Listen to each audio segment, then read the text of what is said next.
আসসালামু আলাইকুম। আশা করি সবাই ভালো আছেন। আজ দেখাবো চাইনিজ খাবারের একটি খুব common item, garlic chilli prawn. বাড়িতেই কিন্তু খুব সহজে তৈরি করে ফেলা যায় এই গার্লিক চিলি প্রন। চলুন দেখে নেই কীভাবে খুব সহজ উপায়ে বাড়িতে তৈরি করে ফেলা যায় এই গার্লিক চিলি প্রন।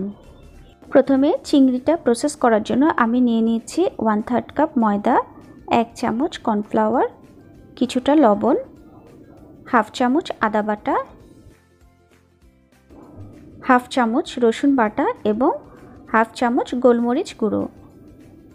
আমি এই জিনিসগুলো খুব ভালো মতো মিশিয়ে নিচ্ছি এবং অ্যাড করে দিচ্ছি একটি ডিম। এবার সব কিছু ভালো মতো মিশিয়ে নিতে হবে। যেহেতু সব কিছু খুব শুকনো, তাই আমি কিছুটা মিশিয়ে অল্প অল্প করে পানি দিয়ে একটি লিকুইড তৈরি করে নিব। তবে থিকনেসটা খুব বেশি থাকবে, খুব পাতলা করা যাবে না।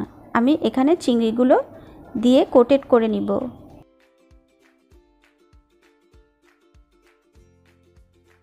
আমার এই মিশ্রণ তৈরি করা হয়ে গেছে। এবার দিয়ে দিচ্ছি কিছু চিংড়ি মাছ। চিংড়ি মাছ আগে থেকে ধুয়ে পরিষ্কার করেছি এবং পুরো খোসা ছাড়িয়ে নিয়েছি। চিংড়িগুলো খুব ভালো করে কোট করে আমি রেখে দিচ্ছি প্রায় 10 মিনিট। এবার তেল গরম করে এই কোট করা চিংড়ি মাছগুলো ভেজে নিচ্ছি। ভাজার সময় একটি একটি করে দিয়ে ভেজে নিতে হবে। এবার আমি উল্টে নিচ্ছি। আমি লাইট ব্রাউন করে সব চিংড়িগুলো ভেজে নেব।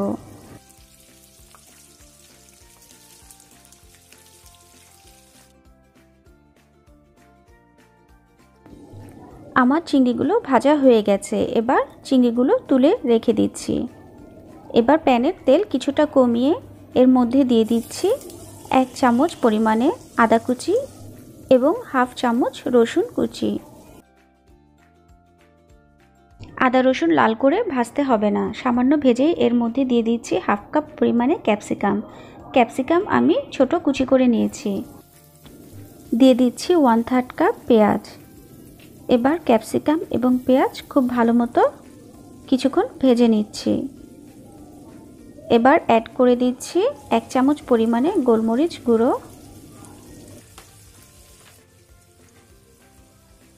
সামান্য লবণ, 1 টেবিল চামচ লাইট সয়া সস, আরও দিয়ে দিচ্ছি 1 টেবিল চামচ পরিমাণে চিলি সস। এবার আরও কিছুক্ষণ রান্না করে নিচ্ছি। 2 মিনিটের মতো রান্না করে এর মধ্যে অ্যাড করে দিচ্ছি চিংড়ি মাছগুলো। চিংড়ি মাছ দিয়ে খুব ভালো মতো মিশিয়ে আমি সামান্য পানি অ্যাড করে দিচ্ছি। আমি একটু গ্রেভি করতে চাচ্ছি, তাই সামান্য পানি অ্যাড করছি। আপনারা খুব গ্রেভি করতে না চাইলে পানি দেওয়ার প্রয়োজন নেই। কিছুটা পানি দিয়ে আমি আরও 3 থেকে 4 মিনিট রান্না করে নিচ্ছি। আমার সঙ্গে থাকার জন্য প্লিজ আমার চ্যানেলটি সাবস্ক্রাইব করবেন এবং আপনাদের ভালো মন্দ যে কোনো মতামতই আমাকে জানাবেন। এবার দিয়ে দিচ্ছি 3 থেকে 4টি কাঁচামরিচ। নামানোর আগে আমি দিয়ে দিচ্ছি 2 চামচ কর্নফ্লাওয়ার। কর্নফ্লাওয়ার ঠান্ডা পানিতে গুলে নিতে হবে। আশা করি ফাইনাল লুকসটি মিস করবেন না। এই খাবারটি কিন্তু পোলাও দিয়ে খেতে খুবই ভালো লাগে।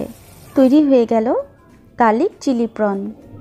আশা করি আপনারাও বাসায় ট্রাই করবেন। আর এতক্ষণ আমার সঙ্গে থাকার জন্য ধন্যবাদ সবাইকে। নিজের যত্ন নিন, পরিবারেরও যত্ন নিন। ভালো থাকবেন সবাই। আল্লাহ হাফেজ।